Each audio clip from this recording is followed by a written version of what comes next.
If you have recorded a video on TikTok and now you want to save the video to your camera roll without posting it, this tutorial review will show you how you can save TikTok draft to your camera roll.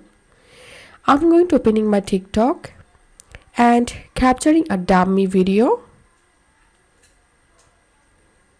and tapping on next, tapping on draft. So the video has been saved to the draft folder. Here we can see.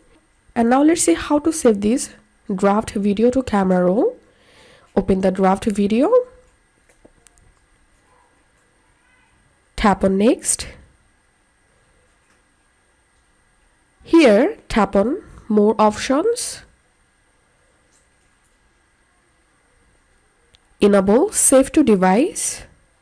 Tap on everyone can view this post and select only you. Then all you have to need just tap on post video. Once you posted the video, go to your Photos app or gallery, and here you will see the draft video has been saved to your camera roll. Once the video saved to your camera roll, now you can delete the draft video from your TikTok. So that's how you can do it. If you find this video helpful, don't forget to subscribe Tutorial River. See you in the next video.